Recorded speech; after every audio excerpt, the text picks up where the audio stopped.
जी अस्सलाम वालेकुम students. Stars academy के ऑनलाइन एमडी कैट सेशन में खुशामदीद। जैसा कि आप जानते हैं कि हमने C3 कंप्लीट करके C4 स्टार्ट कर लिया था और C4 के बाद C5 पर आते हुए हमने दो हिस्से मुकम्मल कर लिए थे। दो लेक्चर्स में हमने ये देखा था कि केमिकल एनर्जेटिक्स के अंदर एंथैल्पी क्या है, इंटरनल एनर्जी क्या है, हेस्ला क्या है, उसकी बॉर्न हार्बर साइकिल में एप्लीकेशंस क्या हैं। और ये भी आप जानते हैं कि हमने ये सोच लिया था कि हमने इस यूनिट को थोड़ा ज़्यादा टाइम देना है। हमने C5 को ज़्यादा टाइम देना है और ज़्यादा टाइम देने की वजह भी बता दी थी कि इस यूनिट के अंदर पर्टिकुलरली काफ़ी ज़्यादा सिलेबस जो है वो डिस्कस किया गया है। चलें आज फिर हमने बात करनी है रिएक्शन काइनेटिक्स की। तो रिएक्शन काइनेटिक्स को भी हमें तकरीबन 2 लेक्चर लग जाएंगे मुकम्मल करते हुए। इसकी वजह यह है कि रिएक्शन काइनेटिक्स का ना तकरीबन सारा ही चैप्टर सिलेबस में शामिल है, तो कोई भी हिस्सा ना छोड़ा नहीं हुआ। कैटालिसिस भी शामिल है, एंजाइम कैटालिसिस की भी बात होने वाली है। पीछे से आए तो ऑर्डर, रेट, हाफ लाइफ, उनकी डिटर्मिनेशन वगैरह वगैरह, इस तरह की चीज़ें काफ़ी ज़्यादा सिलेबस का हिस्सा हैं। तो अब हमने करना ये है कि हम स्टार्ट लेते हैं। हम सिलेबस को लेकर कैसे चल रहे हैं वो भी देख लें।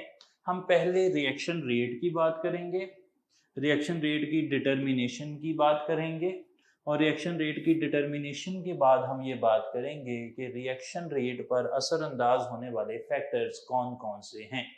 जब रिएक्शन रेट मुकम्मल हो जाएगा फिर हम चले जाएंगे ऑर्डर ऑफ रिएक्शन की तरफ। इसी तरीके से इसी सीक्वेंस से उसे भी मुकम्मल करेंगे और जब रिएक्शन ऑर्डर भी मुकम्मल हो जाएगा फिर हम हाफ लाइफ की तरफ जाएंगे। इस तरीके से हम 3 इम्पॉर्टेंट टॉपिक्स की बात कर लेंगे इंशाल्लाह। और इसके बाद फिर नेक्स्ट लेक्चर के अंदर हम कोशिश करेंगे कि एनर्जी ऑफ एक्टिवेशन की बात कर लें और साथ साथ फिर कैटालिसिस की बात भी हो जाएगी। और मज़ीद कुछ सवाल तो साथ साथ चलते ही रहते हैं जैसा कि आपको हमेशा से पता है। तो हम स्टार्ट ले रहे हैं केमिकल काइनेटिक्स से, जिसे रिएक्शन काइनेटिक्स भी कहा जाता है। अच्छा, व्हाट इज रिएक्शन काइनेटिक्स, पहले तो हम ये फाइनल कर लें। रिएक्शन काइनेटिक्स है study of rate of reaction and factors affecting rate of reaction। तो रिएक्शन काइनेटिक्स में रेट ऑफ रिएक्शन की बात होती है और factors affecting rate of reaction की बात होती है। अच्छा चलें, अब सवाल ये पैदा होता है कि फिर रेट ऑफ रिएक्शन क्या होता है। तो स्टार्ट लेते हैं कि रेट ऑफ रिएक्शन से क्या मुराद है। Rate of reaction is the change in concentration with respect to time. अब या तो कंसंट्रेशन रिएक्टेंट की हो सकती है, तो फिर रिएक्टेंट की कंसंट्रेशन वक्त गुजरने के साथ साथ कम होगी। आप उसकी कंसंट्रेशन के हिसाब से अगर रेट निकालेंगे तो यहाँ पर माइनस साइन डाला जाता है। इस माइनस साइन का मतलब है कि रिएक्टेंट की concentration with the passage of time कम हो रही है। लेकिन अगर आप प्रोडक्ट के लिए ये इक्वेशन बनाएंगे तो प्रोडक्ट के लिए ये dB/dt हो जाएगा। यहाँ पर ब्रैकेट भी लगानी पड़ेगी। मान लें कि एक रिएक्शन है, A से B बन रहा है तो साथ C बन रहा है फॉर एग्जांपल। चलें ऐसे कर लेते हैं। अब क्या होगा कि आपने रेट ऑफ रिएक्शन को क्या लिखा, it is the change in concentration of reactant with respect to time या change in concentration of product with respect to time. किसी भी रिएक्टेंट के लिए आप, किसी भी प्रोडक्ट के लिए आप रेट लिख सकते हैं। ओवरऑल रेट कैसे निकलता है वो हम बाद में देख लेंगे। अच्छा, रेट ऑफ रिएक्शन जो है ना वो इस तरह लिखा, आपने देखा कि मैंने प्रोडक्ट के साथ प्लस साइन में लिखा है, रिएक्टेंट के साथ माइनस साइन में लिखा है। अब रेट ऑफ रिएक्शन जो है इसके लिए कंसंट्रेशन बटे से ऊपर है और टाइम बटे से नीचे है। तो कंसंट्रेशन का यूनिट होता है मोल पर डेसीमीटर क्यूब और टाइम का यूनिट होता है पर सेकेंड, तो रेट ऑफ रिएक्शन का यूनिट हो गया मोल पर डेसीमीटर क्यूब पर सेकेंड। रेट ऑफ रिएक्शन का यूनिट यही है, इसके अलावा नहीं है। रेट ऑफ रिएक्शन का यूनिट चेंज नहीं होता, जिसका यूनिट चेंज होता है वो है रेट कांस्टेंट के। सही जी। अब रेट कांस्टेंट के क्या होता है इस पर भी बात करनी चाहिए हमें, इसके लिए हम आगे चल पड़ते हैं। लॉ ऑफ मैस एक्शन आपने एक लॉ पढ़ा है, और लॉ ऑफ मैस एक्शन के मुताबिक होता ऐसे है कि the rate at which a reaction proceeds is directly proportional to the concentration of reactants. मान लें मैं एक नया रिएक्शन लिख रहा हूं, अब की बारी मैं रिएक्शन लिखता हूं A plus B give us C plus D. A के ए मोल हैं, बी के बी मोल हैं, सी के सी मोल हैं, डी के डी मोल। तो rate at which a reaction proceeds is directly proportional to the concentration of reactants raised to power equal to coefficient in balanced chemical equation। इनके अंदर जो कोएफिशिएंट हैं वो बैलेंस्ड केमिकल इक्वेशन के अंदर जो कोएफिशिएंट थे उसके बराबर आएंगे। सही हो गई जी बात। अच्छा जनाब, अब यहाँ पे प्रोपोर्शनैलिटी को अगर मैं हटा दूं तो rate is equal to K concentration of A की power A concentration of B की पावर बी हो जाएगा इस तरीके से। और यहाँ पर जो के है ना उसे आपने नाम देना है रेट कांस्टेंट। ये हो जाएगा रेट कांस्टेंट, और रेट कांस्टेंट के unit depend upon order of reaction. सही जी, लिख लेते हैं यूनिट्स ऑफ के depend upon order of reaction. और फार्मूला क्या है यूनिट्स निकालने का? यूनिट्स ऑफ के बराबर होते हैं मोल पर डेसीमीटर क्यूब की पावर 1 माइनस n पर सेकेंड। यहाँ पर जो n है वो ऑर्डर ऑफ रिएक्शन है। सही हो गया जी मामला। तो इस तरीके से के यूनिट ऑर्डर ऑफ रिएक्शन पर डिपेंड करते हैं, और क्या फार्मूला है वो भी मैंने बता दिया।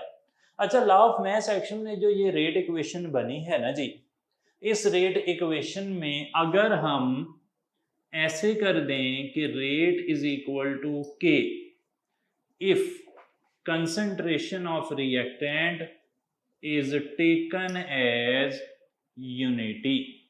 अगर हम कंसंट्रेशन ऑफ रिएक्टेंट को यूनिटी कर देना जी, तो अब ये जो रेट कांस्टेंट है ना इसे कहते हैं स्पेसिफिक रेट कांस्टेंट। तो ये डेफिनेशन भी हमें एग्जांपल में क्वेश्चन में आ सकती है कि what is specific rate constant, और स्पेसिफिक रेट कांस्टेंट में कंसंट्रेशन ऑफ रिएक्टेंट क्या हो जाती है जी? यूनिटी हो जाती है। यहां से आगे चलते हैं तो रेट्स की दो टाइप्स कर लेते हैं। एक रेट होते हैं इंस्टेंटेनियस रेट, और एक रेट होते हैं average rate of reaction. Instantaneous rate होता है रेट एट वन इंस्टेंट। किसी भी एक लम्हे पे आप रेट निकालेंगे ना वो इंस्टेंटेनियस रेट होगा। और average rate, rate between two intervals, दो इंटरवल्स के दरमियान में, दो इंस्टेंट्स के दरमियान में जो रेट है वो एवरेज रेट होगा।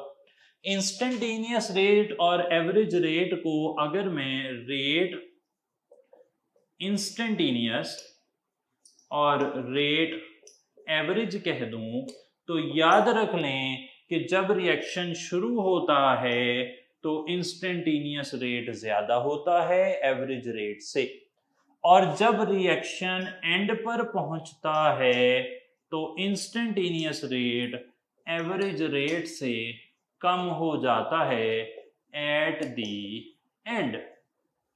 लेकिन अगर आप टाइम इंटरवल बड़ा छोटा कर लेंगे, यानी कि आप एक लम्हे के लिए ही, आप फॉर एग्जांपल 1 सेकंड से 2 सेकंड के इंटरवल में एवरेज रेट निकालते हैं तो ये बड़ा छोटा टाइम इंटरवल है और यहाँ पर जो फर्क है टाइम का वो बहुत ही स्मॉल अप्रोचिंग जीरो है।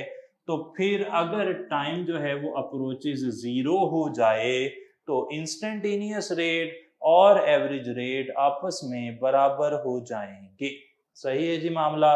तो ये 3 बातें आपने याद रखनी है। स्टार्ट में एवरेज रेट कम होता है, एंड पे एवरेज रेट ज्यादा होता है और बीच में इंस्टेंटेनियस और एवरेज रेट बराबर हो जाते हैं। अब ऐसा क्यों होता है, ये भी सवाल आ गया। तो इसे हम ग्राफ की शक्ल में दिखा देते हैं। टाइम, कंसंट्रेशन, यहां से ग्राफ ऊपर जाता है और साथ साथ इस तरफ ग्राफ नीचे आता है और नीचे आते आते एक बारी ऐसी आएगी कि वो जाकर एक्स एक्सिस से मिल जाएगा। ये है रिएक्टेंट की कंसंट्रेशन, ये है प्रोडक्ट की कंसंट्रेशन। आप देख सकते हैं कि वक्त गुजरने के साथ साथ रिएक्टेंट की कंसंट्रेशन ने कम होना है और रेट किसके डायरेक्टली प्रोपोर्शनल है, रिएक्टेंट की कंसंट्रेशन के। जब रिएक्टेंट की कंसंट्रेशन वक्त गुजरने के साथ साथ कम होगी तो रेट ऑफ रिएक्शन भी डेफिनेट है कि वो कम होगा।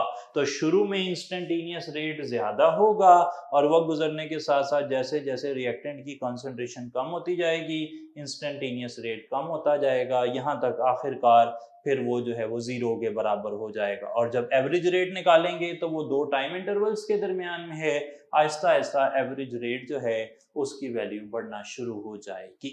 सही है जी मामला।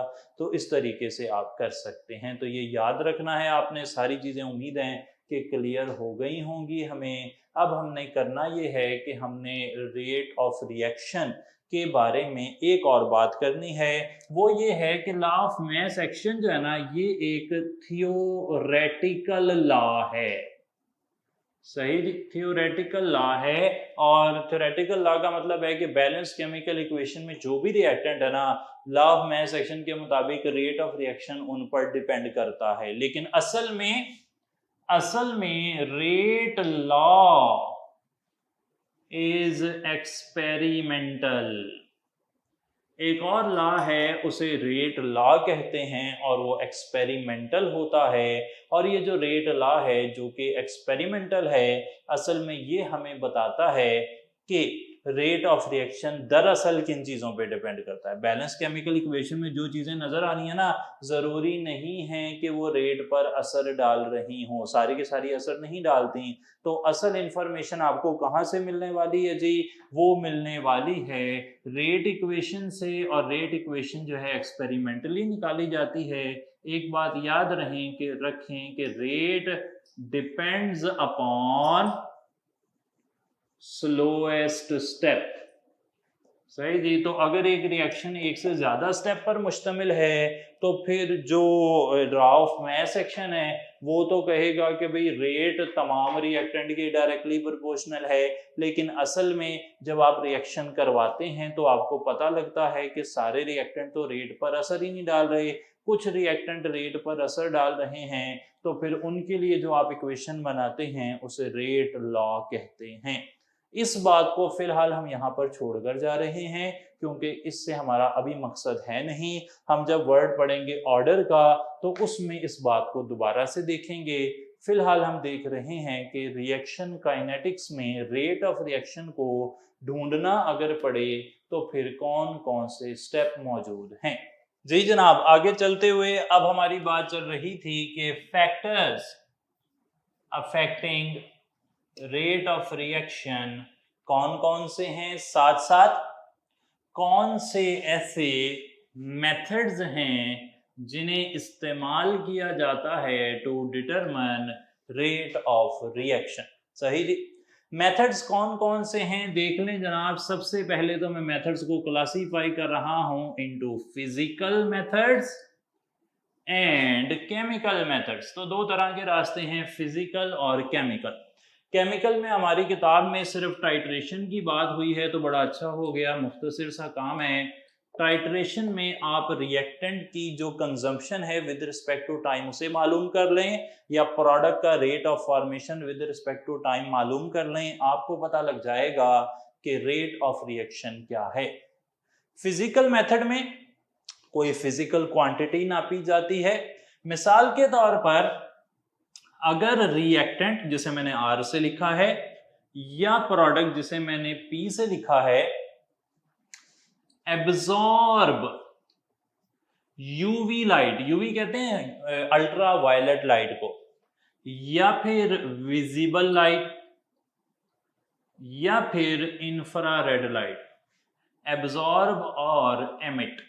सही जनाब, देखें जरा होगा क्या कि या तो हमारा reactant UV light, visible light, infrared light absorb कर रहा होगा या एमिट कर रहा होगा, या फिर यह भी हो सकता है कि हमारा product UV light, visible light या इंफ्रारेड लाइट को एमिट कर रहा हो। इनमें से कोई भी सिचुएशन हो तो फिर इस रिएक्शन में हम करेंगे क्या कि जो लाइट की एब्जॉर्प्शन या एमिशन का रेट है ना, उसे with respect to time note कर लेंगे। इससे हमें पता लग जाएगा कि इस रिएक्शन का रेट क्या है। बिल्कुल इसी तरीके से एक और मेथड, इसे कहते हैं स्पेक्ट्रोफोटोमीट्रिक मेथड। नाम मैं मेंशन कर दूं जी, स्पेक्ट्रोफोटोमीट्रिक मेथड। फोटो का मतलब लाइट, मीट्रिक का मतलब नापना, लाइट नापना। तो लाइट तो फिजिकल प्रॉपर्टी है, तो फिजिकल चेंज आप नाप रहे हैं। दूसरा तरीका कहलाएगा इलेक्ट्रिकल कंडक्टिविटी मेथड। अब ये नाम से जाहिर है, इसमें कोई डिटेल लिखने की जरूरत नहीं है। इलेक्ट्रिकल कंडक्टिविटी मेथड में हमारा रिएक्टेंट या प्रोडक्ट कंडक्टर होगा इलेक्ट्रिसिटी का, एक कंडक्टर होगा एक कंडक्टर नहीं होगा, या एक अच्छा कंडक्टर होगा दूसरा थोड़ा सा हल्का कंडक्टर होगा। इसी तरीके से एक और मेथड है डाइलेटोमीट्रिक मेथड। अच्छा, डाइलेटोमीट्रिक मेथड में क्या होता है? इसमें हम देखते हैं वॉल्यूम चेंज। सही जनाब, वॉल्यूम चेंज नोट कर लेते हैं। रिएक्टेंट से प्रोडक्ट बनने के दौरान अगर वॉल्यूम चेंज हो रहा है तो उस वॉल्यूम चेंज को हम रिलेट करेंगे number of moles of reactant and product से, और उससे हम रेट ऑफ रिएक्शन निकाल सकते हैं। डायलेटोमीट्री के अलावा एक और मेथड है जिसे कहते हैं रिफ्रैक्ट्रोमीट्री। रिफ्रैक्ट्रोमीट्री जो है वो बेस कर रही है upon measurement of refractive index. Refractive index को आप जानते हैं sine i over sine r होता है। रिफ्रैक्टिव इंडेक्स मुख्तलिफ चीज़ों का मुख्तलिफ होता है, और रिफ्रैक्टिव इंडेक्स में आने वाली तब्दीली से भी आप नाप सकते हैं रेट ऑफ रिएक्शन को। पांचवा और आखिरी तरीका फिजिकल मेथड में है ऑप्टिकल रोटेशन मेथड। इसे एक और भी नाम दिया जाता है जिसे कहते हैं पोलैरीमीट्री। अच्छा, पोलैरीमीट्री या ऑप्टिकल रोटेशन मेथड क्या होता है? कई दफा रिएक्टेंट या प्रोडक्ट ऐसे हो सकते हैं जो बेंट प्लेन पोलराइज्ड लाइट, अगर वो प्लेन पोलराइज्ड लाइट को राइट पर मोड़ दें तो आपने उन्हें कहना है ये डेक्स्ट्रो रोटेटरी हैं, और अगर लेफ्ट पर मोड़ दें तो आपने कहना है कि ये लीवो रोटेटरी हैं। अब कौन से ऐसे रिएक्टेंट या प्रोडक्ट हैं जो प्लेन पोलराइज्ड लाइट को राइट या लेफ्ट पर मोड़ते हैं? तो ऐसी चीजों को आप कहते हैं कि ये ऑप्टिकली एक्टिव स्पीशीज हैं। अच्छा, अब ऑप्टिकली एक्टिव स्पीशीज की क्या कोई पहचान है? जी हाँ, कायरल कार्बन फॉर एग्जाम्पल में हम कायरल कार्बन कह सकते हैं, कायरल कार्बन। अच्छा, अब जो लोग नए हैं वो कायरल कार्बन का कंसेप्ट नहीं समझते, तो कायरल कार्बन का मकसद ऐसे है कि कार्बन के साथ 1 2 3 4 4 डिफरेंट ग्रुप अगर लगे हों तो फिर ऐसे कार्बन को कायरल कार्बन कहते हैं। और इस कार्बन में कुदरती तौर पर यह सलाहियत पाई जाती है कि वो अगर उसके अंदर से एक प्लेन पोलराइज लाइट, जो फिजिक्स में लाइट वाले चैप्टर में फर्स्ट ईयर 9th चैप्टर के अंदर है, वो वाली लाइट अगर गुजारी जाए तो वो अपने रास्ते से बेंड हो जाती है, और जितना वो बेंड होती है वो बता रहा होता है कि अंदर कौन सा कंपाउंड मौजूद है। तो बेंडिंग का जो एंगल है ना जी, वो हमें मदद देता है अंदर कंसंट्रेशन ऑफ रिएक्टेंट या प्रोडक्ट को मालूम करने में। तो ये सारे के सारे हो गए जी मेथड्स, फिजिकल मेथड्स और केमिकल मेथड्स। हम चलते हैं फैक्टर्स अफेक्टिंग। कौन से फैक्टर्स हैं जो असर डालते हैं रेट ऑफ रिएक्शन पर। पहला फैक्टर जो है उसका नाम हमने लिखा है नेचर ऑफ रिएक्टेंट्स। अच्छा, नेचर ऑफ रिएक्टेंट्स में मैं बिल्कुल टाइम ज़ाया किए बगैर आपको मुख्तसर सी कहानी बता दूं कि जो 1A है ना ग्रुप, इसके रिएक्शन जो हैं वो 2A से ज़्यादा फास्ट होंगे। सही जी, 1A अल्कली मेटल्स हैं वो फास्ट रिएक्ट करती हैं, अल्कलाइन अर्थ मेटल्स थोड़ी सी स्लो रिएक्ट करती हैं। इसी तरीके से अगर आयोनिक रिएक्शंस की बात की जाए तो वो कोवेलेंट रिएक्शंस से फास्ट होते हैं। आयोनिक रिएक्शंस का मतलब है कि आयंस इंटरचेंज हो जाएं, डिस्प्लेसमेंट रिएक्शन है फॉर एग्जांपल, वो कोवेलेंट रिएक्शन से फास्ट होंगे। आयोनिक रिएक्शन कोवेलेंट रिएक्शन से फास्ट हैं। इसको इस तरह भी लिखा जा सकता है कि फॉर एग्जांपल जो डिस्प्लेसमेंट रिएक्शंस हैं वो फास्ट हो जाएंगे ऑर्गेनिक रिएक्शन से। ऑर्गेनिक रिएक्शंस मुकाबलतन स्लो होते हैं, लेकिन डिस्प्लेसमेंट रिएक्शन जो हैं वो मुकाबलतन फास्ट होंगे। एसिड बेस रिएक्शन भी आप देखते हैं कि काफ़ी फास्ट होते हैं as compare to bond rearrangement reaction. सही जी। तो जो इलेक्ट्रॉन ट्रांसफर रिएक्शन है, ऐसे कर लें, इलेक्ट्रॉन ट्रांसफर जो है वो होगा फास्टर बॉन्ड री अरेंजमेंट के मुकाबले में। ये भी मामला क्लियर हो गया जी। चलें, ये तो थी नेचर ऑफ रिएक्टेंट। अब आ जाते हैं दूसरा फैक्टर, वो है कंसंट्रेशन ऑफ रिएक्टेंट्स। अच्छा, कंसंट्रेशन ऑफ रिएक्टेंट्स जो है वो कैसे असर डालती है। आम तौर पर देखा ये गया है कि जो रेट ऑफ रिएक्शन है ना वो कंसंट्रेशन ऑफ रिएक्टेंट्स के डायरेक्टली प्रोपोर्शनल है। यानी कि अगर कंसंट्रेशन ऑफ रिएक्टेंट बढ़ाई जाती है तो रेट बढ़ जाता है। यहां पर बहुत अहम बात कि कंसंट्रेशन ऑफ रिएक्टेंट बढ़ने से रेट ऑफ रिएक्शन बढ़ता है, लेकिन हर रिएक्टेंट की कंसंट्रेशन बढ़ने से रेट ऑफ रिएक्शन नहीं बढ़ता। सही है जी। जो रिएक्टेंट रेट लॉ वाली इक्वेशन में आएंगे, या जो रिएक्टेंट रेट लॉ में आए, नंबर एक, वो रिएक्टेंट जो एक्सेस में मौजूद नहीं है, वो रिएक्टेंट जो ऑर्डर ऑफ रिएक्शन निकालने वाली इक्वेशन के अंदर आ गए, ये सब के सब रिएक्टेंट असर डाल सकते हैं रेट ऑफ रिएक्शन पर। वो रिएक्टेंट जो स्लोएस्ट स्टेप में थे वो भी असर डाल सकते हैं। तो ये वाली बात ना बड़ी जनरल बात है। आप ऐसे नहीं कह सकते कि एक रिएक्शन है उसमें जितने भी रिएक्टेंट हैं वो सारे के सारे रेट ऑफ रिएक्शन पे असर डाल रहे हैं, ऐसे नहीं है। कुछ खास रिएक्टेंट है। ये खास रिएक्टेंट कौन से हैं, मैंने कुछ अलामात बताई। जो रेट लॉ वाली इक्वेशन में आ रहे हैं, सही है जनाब, जो एक्सेस में नहीं है, ठीक हो ये बात, जो स्लोएस्ट स्टेप में आ रहे हैं वो वाले रिएक्टेंट, तो सारे रिएक्टेंट असर नहीं डालेंगे। और दूसरी बात कि एक रिएक्टेंट जो है ना उसके बढ़ने से रेट डबल भी हो सकता है, उसके बढ़ने से रेट 4 टाइम्स भी हो सकता है, उसके बढ़ने से रेट 8 टाइम्स भी हो सकता है। हमें ये कैसे पता लगेगा? इन सब सवालों का जवाब हमें देगा ऑर्डर ऑफ रिएक्शन। मिसाल के तौर पर आप कहते हैं कि एक रिएक्शन है फर्स्ट ऑर्डर। फर्स्ट ऑर्डर का क्या मतलब कि अगर रिएक्टेंट की कंसंट्रेशन डबल करते हैं तो रेट भी डबल हो जाता है। एक रिएक्शन है सेकंड ऑर्डर, इसका क्या मतलब है? रिएक्टेंट की कंसंट्रेशन डबल करते हैं तो रेट ऑफ रिएक्शन 4 टाइम्स हो जाता है, स्क्वायर हो गया। अगर एक रिएक्शन है थर्ड ऑर्डर, तो फिर अगर आप रिएक्टेंट की कंसंट्रेशन डबल करेंगे तो रेट ऑफ रिएक्शन 8 टाइम्स हो जाएगा, 2 raised to power 3।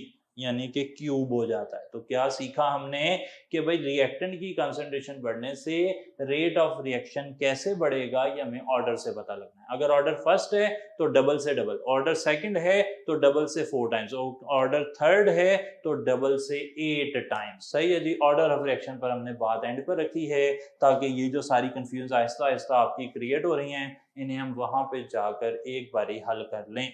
तो कंसंट्रेशन ऑफ रिएक्टेंट असर डाल सकता है, कैसे असर डालता है उसके लिए हमें ऑर्डर का कॉन्सेप्ट पता होना चाहिए। आगे चलते हैं। कंसंट्रेशन के बाद सरफेस एरिया है, ये अब जरा आसान बातें आ गई।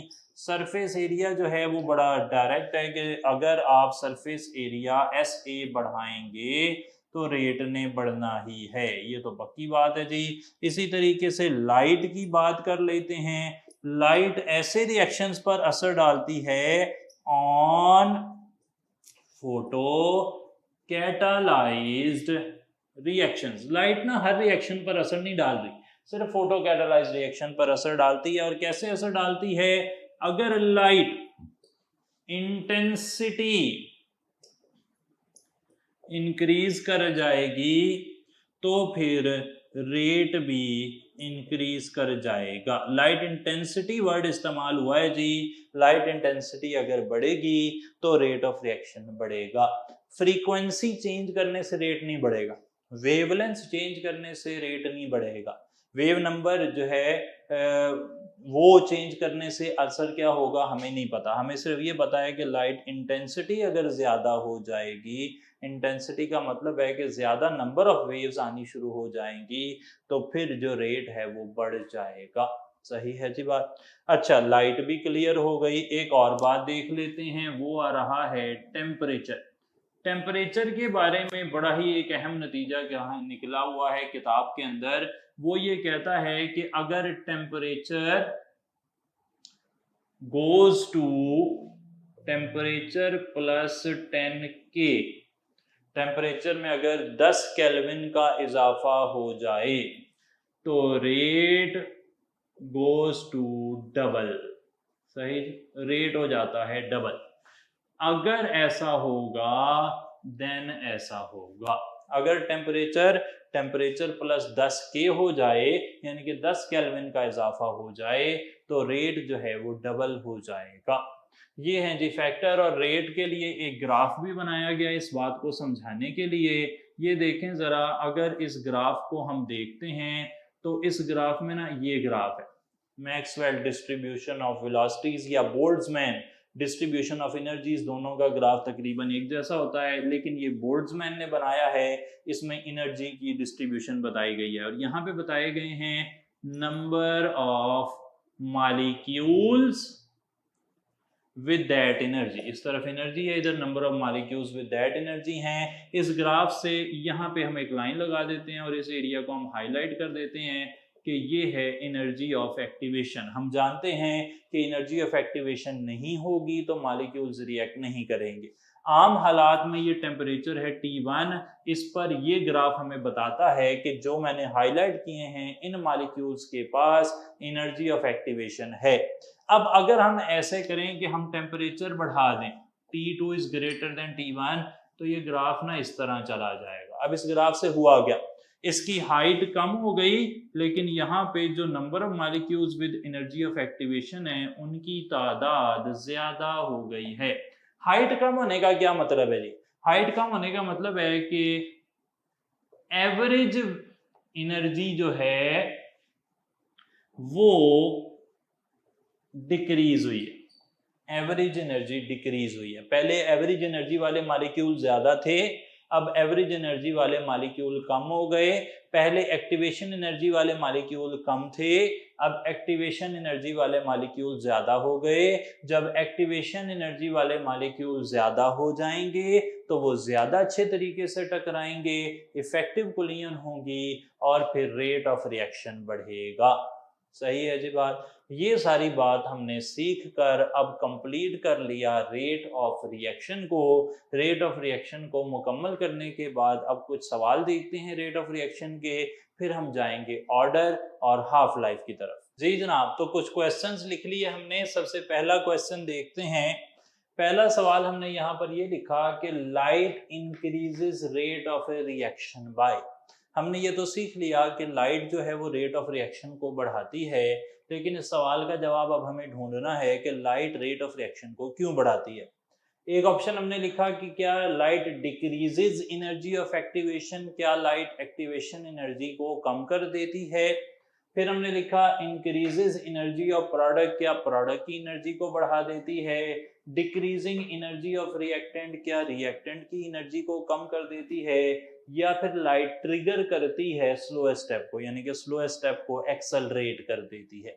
एक एक करके डिस्कस कर लेते हैं जी। सबसे पहले light decreases energy of activation, क्या लाइट एक्टिवेशन एनर्जी को कम कर सकती है। तो याद रख लें कि energy of activation for a particular reaction constant है। For a particular reaction under the given conditions energy of activation change नहीं होती। एनर्जी ऑफ एक्टिवेशन को अगर चेंज करना है तो सिर्फ एक ही रास्ता है और वो है कैटालिस्ट डालना। तो लाइट या सरफेस एरिया या कंसंट्रेशन वो जो है ना एनर्जी ऑफ एक्टिवेशन को चेंज नहीं करते, एनर्जी ऑफ एक्टिवेशन को कैटालिस्ट चेंज करता है। तो ये बात तो हमें सही नहीं लगी। बीटा ऑप्शन जी, increasing energy of product, product की एनर्जी का तो रेट ऑफ रिएक्शन पर कोई असर ही नहीं है। रेट ऑफ रिएक्शन तो अगर डिपेंड करता भी है तो वो रिएक्टेंट पर ही करता है।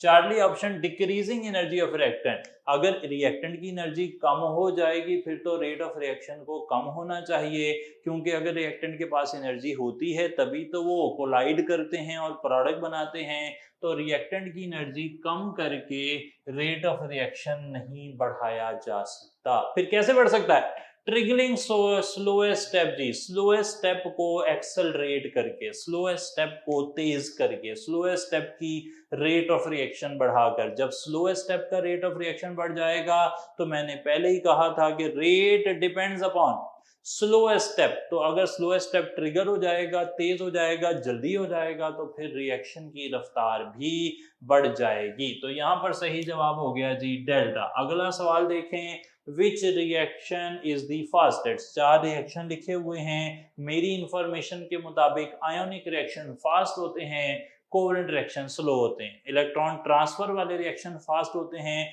बॉन्ड रीअरेंजमेंट वाले रिएक्शन स्लो होते हैं, डिस्प्लेसमेंट रिएक्शन फास्ट होते हैं, ऑर्गेनिक रिएक्शन स्लो होते हैं। तो देखें जरा, पहला ऑर्गेनिक रिएक्शन, बड़ी स्टैंडर्ड मिसाल है ऑर्गेनिक रिएक्शन की।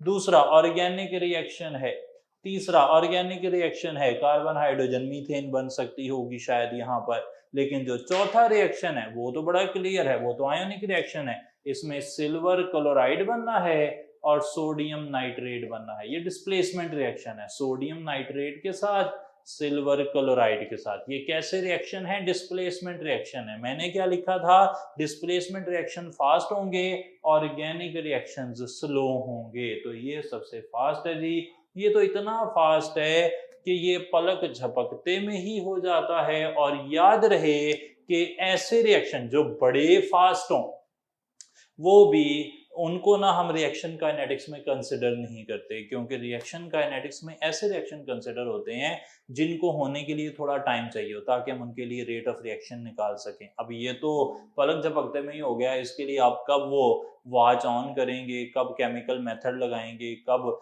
आप रिफ्रैक्टिव इंडेक्स नापेंगे, ये तो वक्त से पहले ही हो गया। तो ऐसे रिएक्शंस रिएक्शन काइनेटिक्स में स्टडी नहीं होते। इंफॉर्मेशन मैंने बता दी कि very fast reactions are not considered in reaction kinetics। वो रिएक्शन काइनेटिक्स में स्टडी नहीं किए जाते। तो हमें सवाल फिलहाल ये था कि इनमें सबसे तेज कौन सा है, तो सबसे तेज तो यही है। आगे चलते हैं। If temperature goes from 0 to 50 degree centigrade the rate will increase dash times. अगर जो टेम्परेचर है वो 0 से 50 डिग्री सेंटीग्रेड तक चला जाए तो फिर रिएक्शन की रफ्तार कितने टाइम्स बढ़ेगी? मैंने क्या सीखा था कि अगर 10 केल्विन का या 10 डिग्री सेंटीग्रेड का इंक्रीज होगा तो रेट हो जाएगा डबल। सही जी। अब जरा देखें स्टार्टिंग पॉइंट क्या है, 0 डिग्री सेंटीग्रेड, फिर हम मानते हैं कि वो 10 हुआ होगा, फिर हम मानते हैं कि वो 20 हुआ होगा, फिर हुआ होगा 30, फिर हुआ होगा 40, फिर हुआ होगा 50। मान लें कि ओरिजिनली जो रेट था ना 0 डिग्री सेंटीग्रेड पर, उसे मैं रेट लिख देता। सही जनाब। 0 से 10 का इजाफा हुआ, डबल हो गया। 10 से 20 डबल, 20 से 30 डबल, 30 से 40 डबल, 40 से 50 डबल। कितनी बारी रेट डबल हो गया? 2, 4, 8, 16, 32 टाइम्स हो गया जी रेट। रेट पहले जितना भी था अब उससे 32 टाइम्स ज्यादा हो चुका है। तो ये हमने चार्ली ऑप्शन लगा लिया। देख लें कैसे किया है, ऐसे ही करना है आपने, इसके अलावा कोई रास्ता नहीं चला लेना। आगे चलते हैं। Some reactions are slow than others because they. अच्छा, कुछ रिएक्शन ना कुदरती तौर पर ही स्लो होते हैं बाकी रिएक्शन से। इसकी क्या वजह है? जैसा कि मैंने अभी कहा कि आयोनिक रिएक्शन फास्ट होते हैं, कोवलेंट रिएक्शन स्लो होते हैं, डिस्प्लेसमेंट रिएक्शन फास्ट होते हैं, ऑर्गेनिक रिएक्शन स्लो होते हैं। 1A वालों के रिएक्शन फास्ट होते हैं, 2A वालों के रिएक्शन स्लो होते हैं। तो कुछ रिएक्शन फास्ट होते हैं, कुछ रिएक्शन स्लो होते हैं। ऐसा होता क्यों है? पहली बात, दे लैक कैटालिस्ट। क्या सब रिएक्शंस के लिए कैटालिस्ट चाहिए? क्या हर रिएक्शन कैटालिस्ट के बगैर नहीं होता? क्या कैटालिस्ट की कमी की वजह से रिएक्शन स्लो होते हैं? क्या कुछ रिएक्शंस में रिएक्टेंट की कंसंट्रेशन ही कम होती है, इस वजह से वो स्लो होते हैं? क्या ये बात आपको लग रही है कि हर रिएक्शन में रिएक्टेंट की कंसंट्रेशन जिसमें लो होगी उसका रेट ऑफ रिएक्शन भी कम होगा, जिसमें रिएक्टेंट की कंसंट्रेशन ज्यादा होगी उसका रेट ऑफ रिएक्शन भी ज्यादा होगा? अच्छा, लैक लाइट। क्या हर रिएक्शन को लाइट की जरूरत है? और फिर they have high energy of activation. या फिर असल वजह ये है कि कुछ रिएक्शंस को होने के लिए ज्यादा एनर्जी ऑफ एक्टिवेशन चाहिए होती है, वो एनर्जी ऑफ एक्टिवेशन अवेलेबल नहीं है, इसलिए वो रिएक्शन हो नहीं रहे। अब इनमें से क्या बात सही लग रही है? आपको कुछ बातें ज्यादा सही लग रही होंगी, कुछ कम सही लग रही होंगी। तो इस तरफ अब हमने देखना है। सबसे पहली बात को एनालाइज करते हैं। कुछ रिएक्शन स्लो इसलिए हैं कि उनमें कैटालिस्ट नहीं। मेरे सामने ना मिसाल लिखी हुई है, मैं अल्फा और डेल्टा को कंपेयर कर लूंगा, मेरा जवाब मिल जाएगा। मैंने कहा कि ये जो कोवलेंट रिएक्शन है ना, ये स्लो है, और ये आयोनिक रिएक्शन है ये फास्ट है। पहला ऑप्शन देखें। कुछ रिएक्शन स्लो इसलिए होते हैं कि उनमें कैटालिस्ट नहीं होता। भाई मीथेन और क्लोरीन के रिएक्शन में कैटालिस्ट नहीं है, तो इस रिएक्शन में भी कैटालिस्ट नहीं है। कैटालिस्ट के बगैर भी रिएक्शन फास्ट हो सकता है, तो कैटालिस्ट का होना हमेशा जरूरी नहीं है। कुछ रिएक्शन बगैर कैटालिस्ट के भी अच्छे खासे तेज होते हैं। मिसाल के तौर पे एसिड बेस को मिलाएं तो साल्ट और वाटर फौरन से बन जाता है, इसके लिए कोई कैटालिस्ट नहीं चाहिए। यानी कि कैटालिस्ट का होना या ना होना इस बात की शर्त नहीं है कि रिएक्शन कुदरती तौर पे स्लो होगा या फास्ट। कुछ रिएक्शंस कैटालिस्ट के बगैर भी फास्ट हो सकते हैं और कुछ रिएक्शन कैटालिस्ट डालकर भी स्लो होते हैं।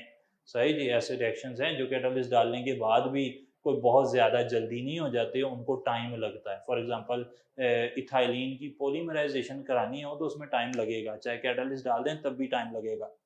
दूसरा, they have low concentration of reactant. दोबारा से देखें, मैंने कहा ये रिएक्शन स्लो है, ये रिएक्शन फास्ट है। चाहे आप 10-10 मोल ले लें दोनों के, इनका 1-1 मोल लें तब भी ये फास्ट ही रहेगा, तब भी वो स्लो ही रहेगा। आप उसके 100-100 मोल ले लें तब भी वो स्लो ही रहेगा। तो रिएक्टेंट की कंसंट्रेशन के बढ़ने से रेट ऑफ रिएक्शन बढ़ता है, लेकिन ऐसा नहीं है कि रिएक्टेंट की कंसंट्रेशन अगर आप ज्यादा कर देंगे तो एक स्लो रिएक्शन जो है ना वो एक्सपोनेंशियली फास्ट हो जाएगा, वो ड्रामेटिकली फास्ट हो जाएगा। ऐसे नहीं होगा। रिएक्टेंट की कंसंट्रेशन ज्यादा करने से रेट ऑफ रिएक्शन बढ़ता है। इसका मतलब ये है कि भाई अगर एक शेर है और वो शेर को आप खिलाएं पिलाएंगे तो वो ज्यादा जोर से दहाड़ेगा। सही है जी। और अगर एक गीदड़ है, आप उसे खिलाएं पिलाएंगे तो वो गीदड़ों में तो बेहतर गीदड़ हो जाएगा, वो शेर नहीं बन जाएगा। सही है जी बात। अगर एक रिएक्शन स्लो है, आप उसमें कंसंट्रेशन ऑफ रिएक्टेंट बढ़ाएंगे तो उसकी रफ्तार थोड़ी सी बढ़ जाएगी। लेकिन इसका ये मतलब नहीं है कि वो पहले तो गीदड़ था अब वो शेरों के तरीके से दहाड़ रहा होगा, और कोई पूछेगा कि जंगल का शेर कौन है, सारे कहेंगे वो गीदड़। क्यों? क्योंकि उसे 3-4 दिन से ज्यादा खाना मिल रहा है। सही है जनाब। जो जिसकी असल होती है वो उसके पास ही रहता है, उससे बहुत ज्यादा डिफरेंट नहीं हो जाता वो। तो पता ये लगा कि रिएक्टेंट की कंसंट्रेशन लो होने से रिएक्शन स्लो नहीं होते, रिएक्शन स्लो होने के पीछे कोई और वजह है। वो क्या वजह है वो देखेंगे। दे लैक लाइट, लाइट तो इंडिपेंडेंट सारी बात है, हर रिएक्शन पे तो लाइट असर नहीं डालती, तो लाइट के होने या ना होने से हर रिएक्शन के तेज या स्लो होने का अंदाजा नहीं लगाया जा सकता। आखिरी ऑप्शन देखें, they have high kinetic energy. वो कहता है सम रिएक्शन स्लो इसलिए हैं कि उनको होने के लिए एनर्जी ऑफ एक्टिवेशन ज्यादा चाहिए होती है। ये बात बिल्कुल सही लग रही है। अगर एक रिएक्शन को करवाने के लिए मिसाल के तौर पर ये रिएक्टेंट की कंसंट्रेशन है, ये एक्टिवेटेड कॉम्प्लेक्स की एनर्जी है, इसे चाहिए इतनी एनर्जी, इसे चाहिए है इतनी एनर्जी, और इसके मुकाबले में एक और रिएक्शन को इतनी एनर्जी चाहिए। सही जी, तो आप देख सकते हैं कि एनर्जी ऑफ एक्टिवेशन अगर अवेलेबल नहीं होगी तो फिर रिएक्शन नहीं होगा।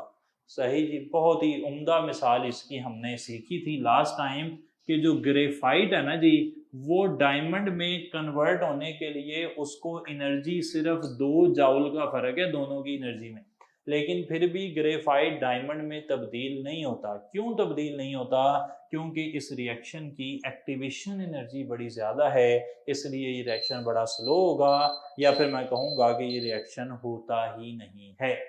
क्लियर हो गई बात? तो ये आपने सीख लेना है। कुछ 4 MCQ थे, लेकिन इन MCQs की बेसिस जो है वो बड़ी गहरी थी और इसलिए हमें इनमें टाइम लगा।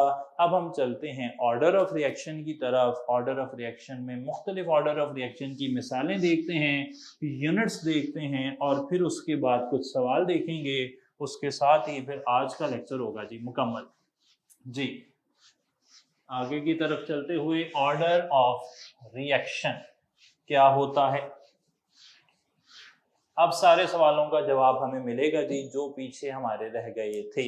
मैं हेडिंग डाल लेता हूं ऑर्डर ऑफ रिएक्शन। जी, it is the sum of exponents of reactants whose concentration change during reaction। ये आ गई जी डिसाइसिव डेफिनेशन, ऐसी डेफिनेशन जो हमेशा काम करती है। ऑर्डर ऑफ रिएक्शन ऐसे रिएक्टेंट की पावर का हासिल जमा है जिनकी concentration during the course of reaction change होती है। इस बात को समझते हैं जरा।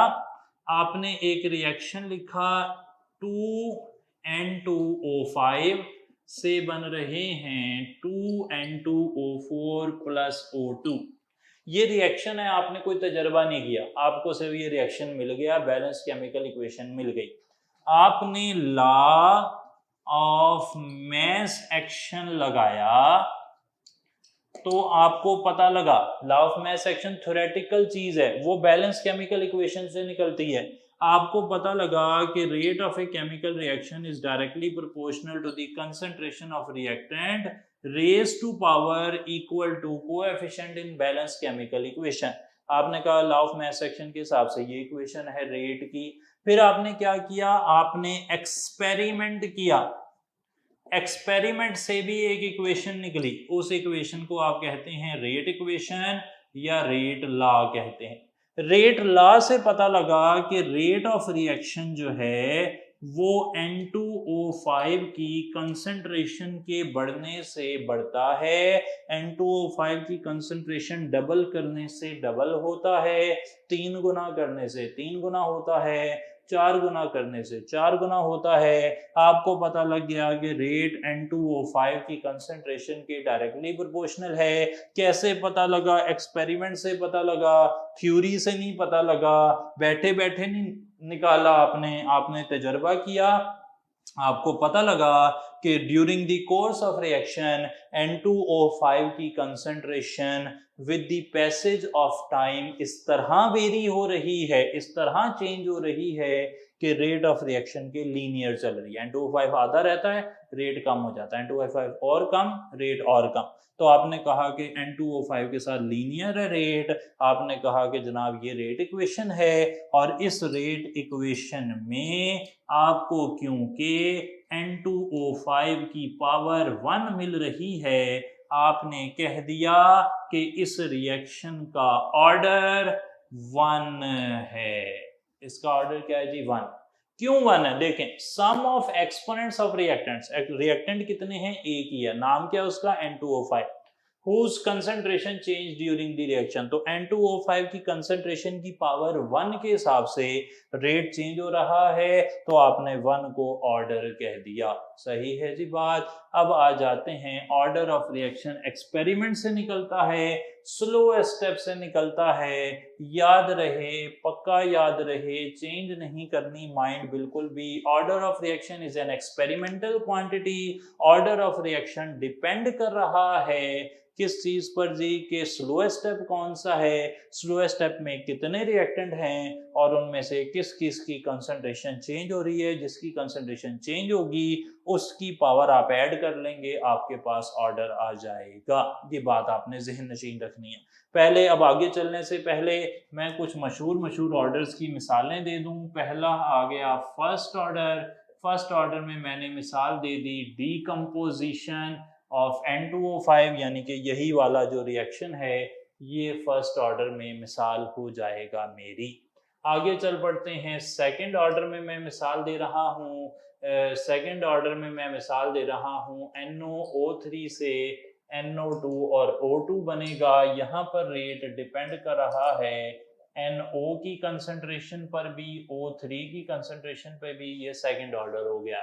थर्ड ऑर्डर में मैं मिसाल दे रहा हूँ 2FeCl3 प्लस 6Ki से बन रहे हैं 2FeI2 plus 6KCl plus 2Cl negative कर लेते हैं। 2Cl नेगेटिव है, 2I नेगेटिव हो जाएगा। अच्छा जनाब, यहाँ पर जो रेट है देखकर हमें समझ आएगी, पता लगेगा कि वो FeCl3 की पावर 1 और Ki की पावर 2 टोटल 3 चीजों पर डिपेंड कर रहा है। यहां से इंफॉर्मेशन भी मिलेगी कि order helps understand mechanism of reaction. Order से मैकेनिज्म ऑफ रिएक्शन पता लगता है। जैसे ही आपको पता लगा कि रेट जो है FeCl3 की पावर 1 और Ki की पावर 2 पे डिपेंड कर रहा है, तो आपको बैलेंस केमिकल इक्वेशन में कोई और नंबर नजर आए, कोएफिशिएंट नजर आए, आपने समझ लिया कि इस रिएक्शन का जो मैकेनिज्म है वो थोड़ा सा डिफरेंट होगा। सही है जी। जब भी ये वैल्यूज और रेट इक्वेशन की वैल्यूज मैच ना करें तो आपने क्या समझना है कि रिएक्शन का मैकेनिज्म कुछ और है। आगे चल पड़ते हैं जी। अब आ गया स्यूडो फर्स्ट ऑर्डर।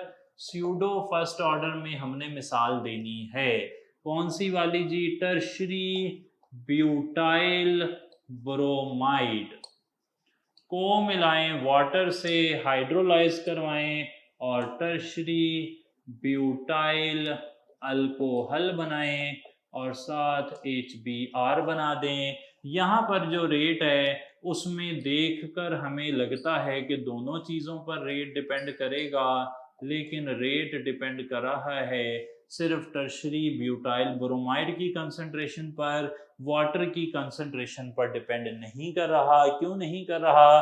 क्योंकि वाटर एक सॉल्वेंट है, वो एक्सेस में है, उसकी मिकदार इतनी ज़्यादा है कि वक्त गुजरने के साथ साथ उसकी कंसंट्रेशन चेंज नहीं हो रही। तो जिसकी कंसंट्रेशन में चेंज ना आ रहा हो during the course of reaction, वो ऑर्डर ऑफ रिएक्शन पर असर नहीं डालता। देखने में लग रहा था कि वो असर डालेगा, डाल नहीं रहा, इसलिए सूडो फर्स्ट हो गया। सूडो का मतलब होता है कि जाली। सही है जी, झूठा, ऐसे मतलब होता है इसका। सूडो फर्स्ट आ गया। इसके बाद आ जाते हैं जीरो ऑर्डर। जीरो ऑर्डर में यूजुअली फोटो कैटालाइज्ड रिएक्शंस जो हैं वो आमतौर पर जीरो ऑर्डर होते हैं। कोई हार्ड एंड फास्ट रूल नहीं है, लेकिन आमतौर पर जीरो ऑर्डर जो हैं ऐसे रिएक्शन जिन्हें फोटो यानी कि लाइट की मदद से करवाया जाए वो जीरो ऑर्डर कहलाते हैं। इसके बाद आ जाते हैं फ्रैक्शनल ऑर्डर, और फ्रैक्शनल ऑर्डर जो रिएक्शंस हैं उनके अंदर हमें मिलेगा, फॉर एग्जांपल क्लोरोफॉर्म है, अगर वो Cl2 से मिले और CCl4 बन जाए, साथ HCl बन जाए, तो इस रिएक्शन का जो ऑर्डर है वो क्लोरोफॉर्म की कंसंट्रेशन पर पूरे पर डिपेंड करता है, लेकिन क्लोरीन की कंसंट्रेशन के हाफ पे डिपेंड करता है। यानी कि यहाँ पे ऑर्डर आता है 1.5 फ्रैक्शन में है, और यहाँ से भी हमें मैकेनिज्म पता लगता है कि भाई जो रेट डिटरमिनिंग स्टेप है उसमें हाफ क्लोरीन इस्तेमाल हुई है। और आपने सेकंड ईयर में हेलोजिनेशन ऑफ एल्केन में पढ़ा है कि Cl रेडिकल इस्तेमाल होता है। अल्हम्दुलिल्लाह जी, तो Cl का रेडिकल यहाँ पर इस्तेमाल होता है, इसलिए फ्रैक्शनल ऑर्डर हो गया। तो मैंने क्या किया कि मैंने जितनी मिसालें किताब में हैं सारी मेंशन कर दी, ताकि आपको कोई ख़ास मेहनत ना करनी पड़े। ऑर्डर ऑफ रिएक्शन उम्मीद है क्लियर हुआ होगा। ऑर्डर ऑफ रिएक्शन के अब ज़रा यूनिट्स देख लें, कैसे मैंने निकाला था, मोल पर डेसीमीटर क्यूब की पावर 1 - n पर सेकंड। चलें इस हिसाब से मैं हर ऑर्डर के यूनिट्स जो हैं वो लिख रहा हूँ। जीरो ऑर्डर के जो यूनिट्स होते हैं वो होते हैं मोल पर डेसीमीटर क्यूब पर सेकंड। फर्स्ट ऑर्डर के होते हैं पर सेकंड, सेकंड ऑर्डर के होते हैं पर मोल डेसीमीटर क्यूब पर सेकंड, थर्ड ऑर्डर के होते हैं पर मोल -2 डेसीमीटर +6 पर सेकंड हो जाएगा। सूडो फर्स्ट के फर्स्ट वाले ही होते हैं, फ्रैक्शनल ऑर्डर की हमें निकालने की ज़रूरत नहीं है। तो हमें चार इंपॉर्टेंट मिले हैं, ज़ीरो, फर्स्ट, सेकंड, थर्ड। सही है जनाब, ये बातें आपने याद रखनी है, मैंने यहाँ पे लिख के रखता हूँ। फिलहाल हमने जाना है कुछ सवालों की तरफ, उन्हें देखते हैं और फिर वापस आते हैं हम इस बात पर कि आगे कौन सी चीज़ें हैं जो हमें करने की ज़रूरत है। दो एक सवाल देख लेते हैं यहाँ से भी, फिर हम चलेंगे हाफ लाइफ पर, फिर आगे की तरफ जाएंगे जी। आगे चलते हुए अब हमने कुछ सवाल लिख लिए हैं ऑर्डर ऑफ रिएक्शन के हवाले से, इन्हें डिस्कस करते हैं। आपके पास रहनुमाई के लिए कुछ यूनिट्स वगैरह भी मौजूद हैं और जनरल परसेप्शन भी आपकी क्लियर है कि ऑर्डर ऑफ रिएक्शन होता क्या है। सवाल देखते हैं जी। पहला सवाल है A + 2B give us C। एक रिएक्शन है, एक हाइपोथेटिकल रिएक्शन है जिसमें A 2B के साथ मिलकर C बना रहा है, और if A and B are doubled rate of reaction is increased by. अगर हम A और B दोनों को डबल कर देंगे तो बताएं कि रेट ऑफ रिएक्शन पर क्या असर पड़ेगा। अब ये एक इक्वेशन दी गई है और हमें कोई और इंफॉर्मेशन नहीं दी गई, तो हम मानेंगे कि यहाँ से हम जो रेट इक्वेशन बना रहे हैं वही असल रेट इक्वेशन है, और क्योंकि यहाँ पर कोएफिशिएंट 1 और 2 थे तो हम भी रेट इक्वेशन में कोएफिशिएंट 1 और 2 डाल देंगे। अब जनाब हुआ क्या कि वो कहता है A को भी डबल कर दें, B को भी डबल कर दें, बताएं रेट ऑफ रिएक्शन कितने टाइम बढ़ेगा। तो यहाँ पर डायरेक्ट रिलेशन रेट और A के दरमियान में है, यानी कि जब मैंने A को डबल किया तो रेट कितना हो गया जी, डबल मेंशन कर लेते हैं, डबल हो गया। अच्छा, अब B का स्क्वायर है रेट के डायरेक्टली प्रोपोर्शनल, यानी कि जब मैं B को डबल करूंगा तो रेट ऑफ रिएक्शन कितने टाइम बढ़ेगा जी, 4 टाइम्स बढ़ेगा। स्क्वायर चल रहा है, B का स्क्वायर है, तो जब मैंने B को डबल किया तो रेट ऑफ रिएक्शन कितने टाइम बढ़ा जी, 4 टाइम्स बढ़ा। 4 टाइम्स बढ़ा का मतलब है मल्टीप्लाइड बाय 4 हो गया। A के डबल करने से रेट डबल हुआ, B के डबल करने से रेट 4 टाइम्स बढ़ा। टोटल कितना इजाफा हुआ जी, 8 टाइम्स हो गया। टोटल इंक्रीज हो गया 8 टाइम्स। तो अब नया जो रेट ऑफ रिएक्शन है वो कितने टाइम्स होगा, वो 8 टाइम्स होगा ऑफ द ओरिजिनल वैल्यू। जितना पहले था अब उससे 8 टाइम्स ज्यादा होगा। क्यों? क्योंकि A के डबल होने से रेट डबल होता है, B के डबल होने से पावर के हिसाब से 4 टाइम्स इंक्रीज करता है। ओवरऑल रेट 8 टाइम्स इंक्रीज कर रहा है। आगे चलते हैं जी। यूनिट्स ऑफ के डिपेंड अपॉन, बहुत अच्छा सवाल है, इंफॉर्मेशन देने के लिए बनाया गया सवाल है। के यूनिट किस चीज पे डिपेंड करते हैं? याद रहें के डिपेंड नहीं करता रेट पर, रिएक्टेंट की कंसंट्रेशन पे भी डिपेंड नहीं करता, प्रोडक्ट की कंसंट्रेशन पे भी डिपेंड नहीं करता, के डिपेंड करता है रेट लॉ पर। क्यों रेट लॉ पर?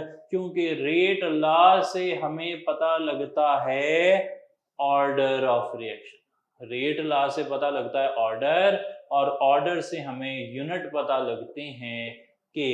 सही जी, रेट लॉ से क्या पता लगना है? Order of reaction. Order of reaction से क्या पता लगना है? यूनिट्स ऑफ के। तो यूनिट्स ऑफ के किस चीज पे डिपेंड किए? फिर रेट लॉ पर, यानी कि ऑर्डर पर डिपेंड कर रहे हैं। आगे चलते हैं, K is affected by change in. पहले हमने क्या पूछा? यूनिट्स ऑफ K किस पर डिपेंड करते हैं। अब हमने सवाल पूछा K किस पर डिपेंड करता है। K है क्या? रिएक्शन कांस्टेंट है। सही जनाब, K होता क्या है? आपने सीखा है, क्या सीखा है? Rate is equal to K into concentration of reactant. ये K है रेट कांस्टेंट। ये रेट कांस्टेंट किस चीज पर डिपेंड करता है? इसकी वैल्यू निकालें, ये बराबर आता है rate over concentration of reactant is equal to K. अब के किन चीजों पर डिपेंड करता है, ये भी इंफॉर्मेशन देने के लिए मैंने सवाल बनाया कि रिएक्टेंट प्रोडक्ट की कंसंट्रेशन पर या रेट ऑफ रिएक्शन पर डिपेंड नहीं करता। K is a constant. Constant वो चीज होती है जिसकी वैल्यू कांस्टेंट रहती है। अगर हम रेट ज्यादा करेंगे, रिएक्टेंट की कंसंट्रेशन ज्यादा करेंगे, जवाब सेम रहेगा। दोनों कम होंगे तब भी जवाब सेम रहेगा। तो K इन दोनों की रेशो है, इन दोनों की रेशो सेम आनी है। एक को बढ़ाएंगे दूसरा बढ़ जाएगा, एक को कम करेंगे दूसरा कम हो जाएगा। K चेंज होता है टेम्परेचर चेंज करने से। आर्हीनियस इक्वेशन से ये इंफॉर्मेशन मिलती है हमें कि K चेंज होता है टेम्परेचर के चेंज करने से। आगे चलते हैं जनाब। अब मैंने यहाँ पर एक हाइपोथेटिकल डाटा बना दिया है। रेट ऑफ रिएक्शन है, कंसंट्रेशन ऑफ A है, कंसंट्रेशन ऑफ B है। अब देखें जरा, रेट पहले क्या थी? A और B की कंसंट्रेशन 2 और 2, तो रेट भी था 2 मान लेते हैं। फिर हमने ये किया कि हमने B की कंसंट्रेशन वही रहने दी, A को डबल कर दिया। A के डबल होने से रेट क्या हो गया? वो भी डबल हो गया। A के डबल होने से रेट डबल हो रहा है, यानी कि A की कंसंट्रेशन के बढ़ने से रेट बढ़ रहा है। कैसे बढ़ रहा है? लीनियरली बढ़ रहा है। लीनियरली का मतलब कि जब आपने A की कंसंट्रेशन डबल की तो रेट डबल हो गया। एक इंफॉर्मेशन मुझे मिल गई दूसरी लाइन से। तीसरी लाइन से क्या पता लगा? अब मैंने A की कंसंट्रेशन को चेंज नहीं किया, बल्कि B की कंसंट्रेशन को डबल किया है। अब B की कंसंट्रेशन डबल की तो रेट ऑफ रिएक्शन पहले 4 था, फिर 8 हो गया, यानी कि रेट ऑफ रिएक्शन भी डबल हो गया। अब जरा दोबारा से देखें, अगर B की कंसंट्रेशन के डबल करने से रेट ऑफ रिएक्शन डबल हो जाता है, तो इसका मतलब है दोनों के दरमियान कौन सा रिलेशन है भाई? लीनियर रिलेशन है। लीनियर रिलेशन का मतलब B डबल हुआ, रेट डबल हो गया। अब A के हिसाब से भी लीनियर रिलेशन है, यानी कि A की पावर 1 के डायरेक्टली प्रोपोर्शनल है रेट। B के लिए भी लीनियर रिलेशन, यानी कि B की पावर 1 के डायरेक्टली प्रोपोर्शनल है रेट। A की पावर 1 के डायरेक्टली प्रोपोर्शनल, B की पावर 1 के डायरेक्टली प्रोपोर्शनल। अब इन दोनों को जमा कर लें तो 1 + 1 2 आ गया, यानी कि ऑर्डर ऑफ रिएक्शन क्या है जी? सेकंड ऑर्डर ऑफ रिएक्शन है। ऑर्डर ऑफ रिएक्शन हो गया सेकंड। सही है जी बात। ये थी कुछ मेन बातें, कुछ इंफॉर्मेशन। अलबत्ता जितनी इंफॉर्मेशन मैंने यहाँ पे लिखी है, इनमें से किसी से भी आपको सवाल आ सकता है, आपको यूनिट्स आ सकते हैं, आपको किसी रिएक्शन का ऑर्डर पूछा जा सकता है। जितनी मिसालें किताब में हैं उनके ऑर्डर आपको बिल्कुल याद ही होने चाहिए। उसमें आपने ना कोई डिपेंड नहीं करना कि कोई इन्फॉर्मेशन मिले तो हमें ऑर्डर याद आए। आपको ऑर्डर याद होने चाहिए। जितनी मिसालें किताब में मौजूद हैं, चाहे वो इस पेज पर हैं जो स्टार्ट वाले पेजेस हैं या कहीं एंड पर हैं, ऑर्डर ऑफ रिएक्शन की मिसालें किताब वाली आपको याद होनी चाहिए। और मैं बहुत ज़्यादा अप्रिशिएट करूँगा कि अगर आप जो ऑर्डर हैं किताब के, उनके फॉर रिएक्शंस और उनके ऑर्डर जो हैं वो लिखकर शेयर करेंगे ग्रुप में। तो कोशिश करें कि ऐसा कर गुजरें जी। रोज़ाना हमारा क्लास हो रही है, हम बात डिस्कशन करते हैं 9:30 से ऑनवर्ड, तो उसमें आप लाजमी इस तरह की बात भी शेयर कर देंगे तो हमारे लिए बड़ा जना ऑनर की बात होगी कि आपने काम किया है। आज का लेक्चर मुकम्मल होता है। अब अगले लेक्चर में हम बात करेंगे हाफ लाइफ की और एनर्जी ऑफ एक्टिवेशन, और उसके बाद कैटालिसिस वगैरह। उसके साथ ही चैप्टर और यूनिट भी हमारा मुकम्मल होगा और फिर आगे ज़िंदगी इंशाल्लाह रही तो मुलाकात होती रहेगी। अस्सलाम वालेकुम।